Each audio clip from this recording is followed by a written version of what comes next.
ay autorité ay ministre ak ñu ni mel Marieta lii dama ci am benn lecture boo xam ne dafay ñëw méngoo ak discours Diomaye Ousmane ku dégg démb bi muy wax lii nga xam ne daf ko wax avec autorité Ousmane ñaanut dafa exiger à ce que ces questions-là soient réglées ci suma xel xam nga lu may jàpp ne Ousmane bi doon wax bàyyi leen ma doxal léegi Ousmane mu ngi doxal Ousmane bi doon wax bàyyi leen ma doxal léegi Ousmane mu ngi doxal et loolu daf may yóbbu ci nit ñi nu ñu analyser le discours du président de la République. Moi je dis quand le président de la République parle de paix, de réconciliation, c'est le langage institutionnel qu'il dégage. En tant qu'institution, il ne pouvait pas venir pour répondre Ousmane Sonko comme ça, mu nekk objet de débat. Mais il a parlé en parabole, évoqué yenn aspect yi, mais li topp doon wax ne il aurait contacté wala ñoom ñaar waxtaan nañ loolu dama koy dëggal tey que ils ont harmonisé les positions et que le Sonko que j'ai vu hier donner des directives, le Sonko que j'ai vu ce matin accompagner le président de la République. Moi je pense que Diomaye a voulu être toujours dans l'institutionnel mu tenir discours boobu mais jàpp naa ne les exigences yu Ousmane tegoon sur la table man gëm naa ne waxtaan nañ ci ba déggoo et que je suis à peu près persuadé que les jours à venir vous verrez beaucoup de changements, vous verrez beaucoup de rebondissements sur beaucoup de dossiers mais man dem bi ma déggee Ousmane Sonko dama ne alhamdoulilah parce que j'ai vu un Ousmane Sonko qui s'est affirmé avec toutes ses prérogatives pour donner des instructions fermes allant dans le sens d'accélérer la cadence au niveau du gouvernement. Man, bon, comme toujours, je me suis dit que je peux ne pas avoir raison. Mais mais tu as toujours raison, ça. Ousmane ak Bassirou. waxtaan bu xóot. Les angles ont été arrondis. waaw ba déggoo ci lu bare léegi nag y a toujours le langage institutionnel. am na yoo xam ne doo dugg ba ci biir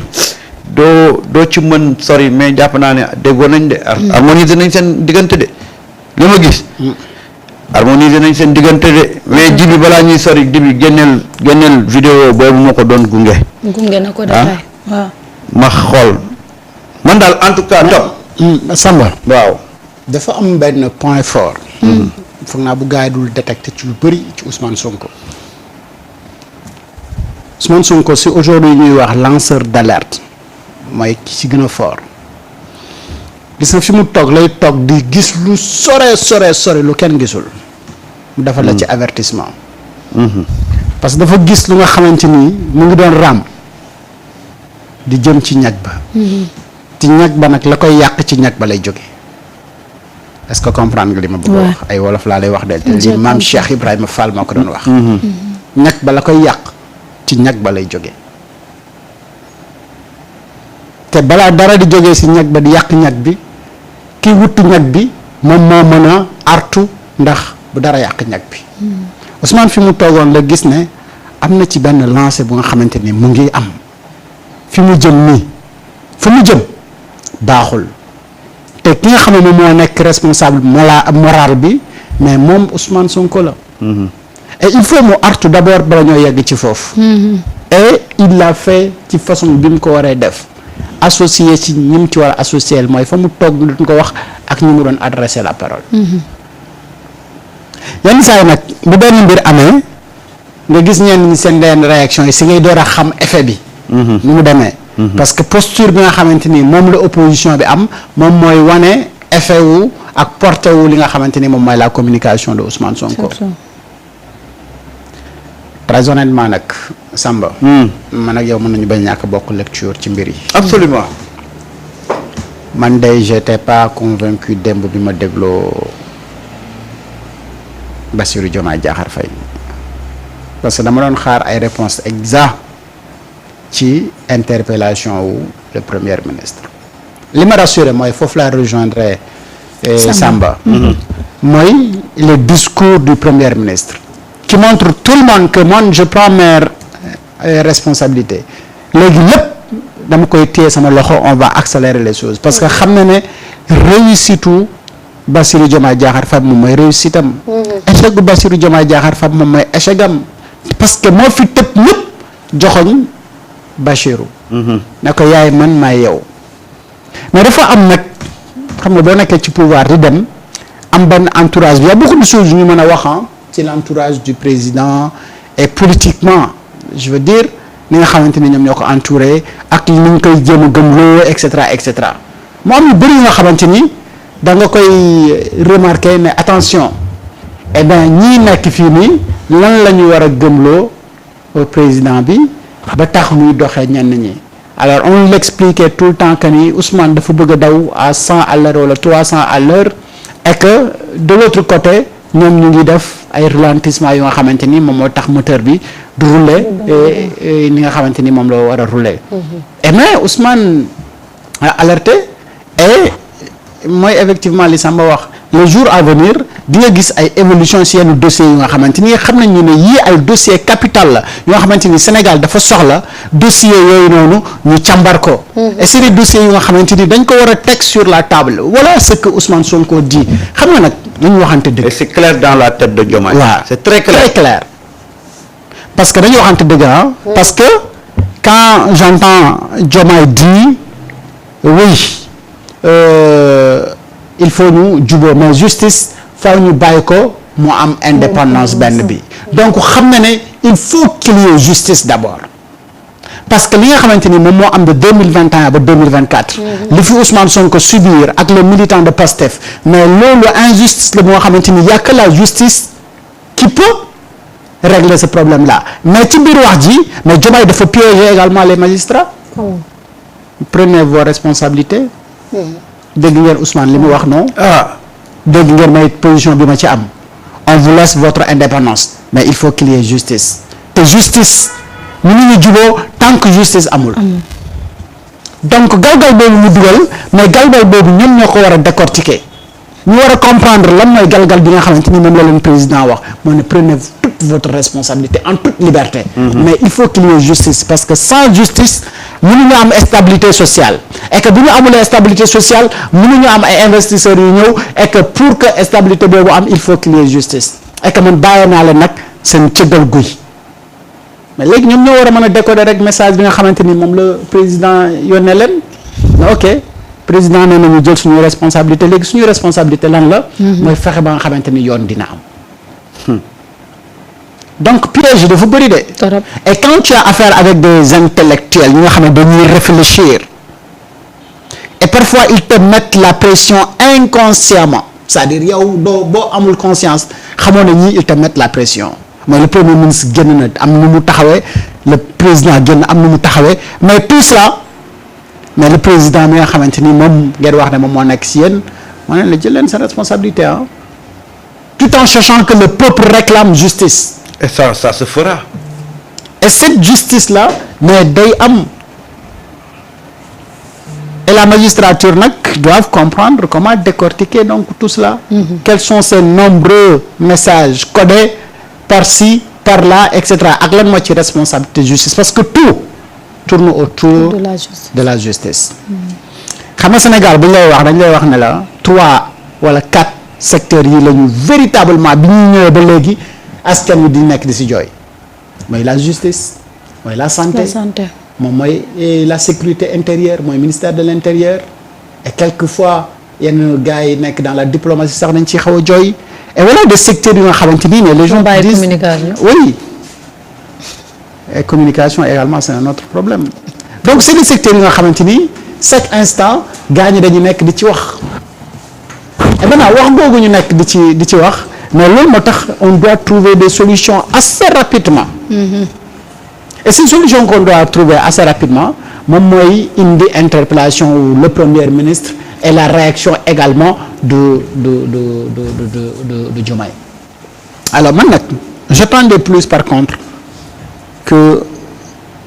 l'ancien secrétaire général de PASTEF nous parle pas de ses relations d'amitié ak l'actuel premier ministre mais nous parle ci li nga xamante ni mooy àllikalaj ji dégg naa les préoccupations de mon premier ministre boo nga xamante ni moom moo la def président de la République et préoccupation yi mu am mooy préoccupation yi nga xamante ni la majorité de la société préoccupation yooyu doon la ñu am xam nga fii nag boo gisee opposition bi nii di tëb di dal nii di am yaakaar yëpp dafa am benn calcul ak benn analyse bu leen di nax bu ñu nekk alors damay ñëw ci analyse bu leen di nax ñoom bi ñu nekk ba pare door a wax lu tax mu nax leen parce que ñoom dañu jàpp ne aujourd'hui Bassirou Diomaye Diakhar Faye dafa nekk ci logique gu jéem a wut deuxième mandat parce que loolu la ko entourage am di ko jéem a gëmloo mais pour ñu mën ko am mais il faut ñu invalider la candidature wala éligibilité wu Ousmane Sonko en 2029 alors que mën na bañ a ñàkk beneen noonu parce que ñoom bu ñu xalaatee noonu mais le problème pour ñu régler ko c'est très simple bu fekkee ne ci logique boobu la ñu nekk man je dis benn affaire mais que ni si aujourd'hui majorité à l'Assemblée nationale kan moo ko am. Pastef c'est qui c'est pas Ousmane Sonko. Si Ousmane Sonko aujourd'hui invite ses députés na leen guys problème yi ñuy ñëw autour dina indi ay doute nangam sangam dinañ ko yóbbu conseil constitutionnel ak yooyu votez-moi cette loi là supprimer si code électoral bi l'article L28 ak 29 le problème est réglé donc Ousmane n'a plus de souci d'éligibilité on est d'accord si bien même que juridiquement Ousmane est éligible. Parce que les faits yi nga xamante ni ñoom ñoo tax ñu ne tey il n'est pas wala ñuy douter ci éligibilité mais yooyu ça a été amnistié. Donc loolu ça n'existe plus donc Ousmane Sonko pour ne pas nag man dama ne pour ne pas ñu dugal ci bopp ñi naan mën na ne ñi am interprétation yooyu convoquer l'Assemblée nationale dites hey on est dans la politique faisons la politique je veux supprimer les articles là L29 et L28 du code électoral ñu tëbal ko c'est fini. D'accord. Le problème de Ousmane Sonko ak éligibilité bi jeex na. dootul dem donc kenn mënatul sukkandiku naan non la justice dafa war a lef di dafa war a def na dafa war a di ñuy seetaan Ousmane Sonko ngi donc il y a plusieurs schémas et mathématiques ak stratégie pour que yi nga xamante ni moom la gars yi day xalaat ak yooyu ne maintenant deuxième mandat wu Diomaye mu ngi possible si bénédiction wu Ousmane Sonko. ak quels que soient les moyens ak stratégies yi mu mën a def yépp bu fekkee ni son entourage comme ni ko opposition bi di xalaatee noonu lay demee mënul possible tant qu'il n'y a pas la bénédiction de Ousmane Sonko su amee bénédiction Ousmane Sonko. deuxième mandat am lu facile la. D'accord. mais su ko amulee nag. mënul musa ko waane ba mu ne. mais même bu ko amul sax il peut pas gouverner il peut pas gérer ce pays là. C'est-à-dire que man je pars d'un principe très simple tey Ousmane. su fekkoon ne la mu wax amul écho bu favorable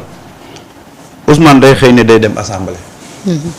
parce que Ousmane yenuwul nguur. te à chaque fois il le rappelle Ousmane jëlul nguur def ko obsession. tey bu ñu demoon ba war a am bras de fer ah. c'est Bassirou Diomaye Faye qui va perdre dans ce bras de fer là parce que l'appareil qui a porté Bassirou pour l'amener au pouvoir Ousmane mooy seen kilifa à l'unanimité nag. Ousmane mooy seen kilifa. man dama gëm ne Ousmane démb bi ma ko déggee mu toog di annoncer maintenant des règles très strictes parce que Ousmane léegi nee na chaque 3 mois. dañuy def rapport d'évaluation. génne feuille de route am. exiger ko les ministres. man damaa gëm ne Ousmane. Désormais, il n'aura plus d'obstacle sur sa façon de gérer ce gouvernement-là. Man loolu c'est ma ferme conviction. Gis nga affaire yi jarul ay Bassirou li mu wax leer naag leerul parce que dans tous les cas bu fekkoon ne lu ci mën di am rek Bassirou bu jëlee beneen yoon il perd. lu ci mën di am bu jëlee beneen yoon il perd. amul fenn fu mu mën a xëcc leneen ba gagné ci et il est très conscient de ça. Il est très conscient de ça. Peut-être que chaque sortie, il peut avoir des polémiques, il peut avoir ñi naan bu ma sañoon mu wax li ñi naan bu ma sañoon mu wax li ñi mën a ñi wax ne bu ñu sañoon ñu wax li man nangul naa leen ko ñeneen ñi wax ne bu ñu sañoon ñu wax lee man nangul naa ko mais dama ne Ousmane ses préoccupations tombé na si la bonne oreille te xoolal on va régler cette question-là Ousmane ci boppam bu ñu ko réglé wul Ousmane ci boppam day jël ay clic ak ay claquam dem assemblée toog fa jàpp njàmbur boobaa qui perd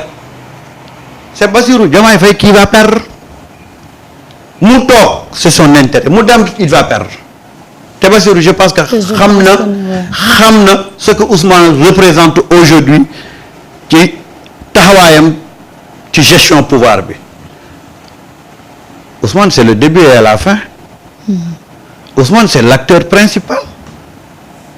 Ousmane c'est lui qui fait avancer tout au niveau de l'État donc moi je me dis que ils se sont parlé ils ont trouvé un consensus et moi je suis un peu encore réconforté quand j'ai vu un tweet ou un message de El Malick Ndiaye ma xam ne vraiment il y a eu des discussions sérieuses il y a eu des échanges et que aujourd'hui